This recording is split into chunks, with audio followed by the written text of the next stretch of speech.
Hi guys, welcome to my channel. কি খবৰ আপোনালোকৰ? আশা কৰোঁ নিশ্চয় ভাল। আজি মই বনাবলৈ লৈছোঁ বালাপতীয়া শাক। এই শাকবিধ আমাৰ ফালে বালাপতীয়া শাক, আপোনালোকৰ ফালে কি কয় মোক কমেণ্টত জনাবচোন।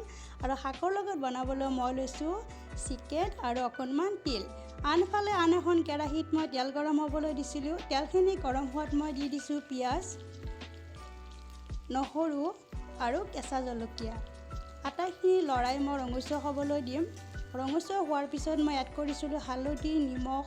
তাৰপিছত এড কৰিম মই চিকেন। মছলা একেবাৰে ইউজ কৰা নাই।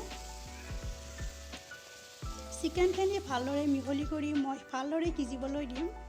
চিকেনখিনি সিজি গ'ল। এতিয়া মই ইয়াতে এড কৰিম শাক।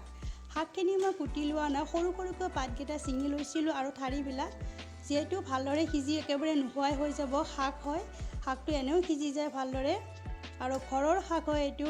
এয়া দেখিলে নহয়, ঢাকনিখন লগাই মই সিজিবলৈ দিছিলোঁ। একেবাৰে সিজিয়ে গ'ল। ভালদৰে সিজাৰ পিছত মই ইয়াতে এড কৰিম তিল। এয়া সম্পূৰ্ণ ধুনীয়াকৈ সিজি গ'ল। এতিয়া মই এড কৰিম তিল আৰু তিলখিনি এড কৰি মই আৰু 10 মিনিটমান সময় ভালদৰে হেতাখনেৰে লৰাই ভাজিম।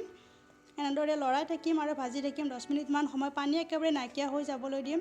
অকল যে এই শাকবিধি এনেদৰে খাব পাৰি নহয়, যিকোনো শাকে আপোনালোকে তিলেৰে বনাই খাবচোন, সঁচাকৈ খুবেই টেষ্টি লাগে। এয়া লাষ্টত মই ধনিয়াৰ পাত দি আকৌ লৰাই এনেদৰে ভাজিছোঁ। তৰকাৰীখন প্ৰায় ৰেডি হৈ গৈছে। এতিয়া এটা পাত্ৰত ছাৰ্ভ কৰি মই আপোনালোকক দেখুৱাই আছোঁ। এয়া চাওকচোন কিমান সুন্দৰ হৈছে। সঁচাকৈ বহুত টেষ্টি আৰু তৃপ্তিদায়ক হৈছে। ঘৰৰ সকলোৱে খাই কৈছে সঁচাকৈ বহুত টেষ্টি হোৱা বুলি। আপোনালোকৰ যদি মন কৰে কেতিয়াবা এনেদৰে বনাই খাবচোন।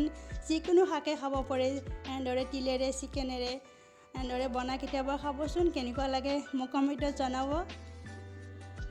এয়া আছিলে আজিৰ ৰেচিপিটো। মই ধনিয়াৰ পাত আৰু সৰু সৰুকৈ মিহিকৈ কাটি লোৱা কেঁচা পিঁয়াজেৰে মই গাৰ্নিছ কৰিছোঁ। কেনেকুৱা লাগিলে আপোনালোকৰ ভিডিঅ'টো চাই? যদি ভাল লাগিছে লাইক, শ্বেয়াৰ কৰিব। লগতে মোৰ চেনেলটো প্লিজ ছাবস্ক্ৰাইব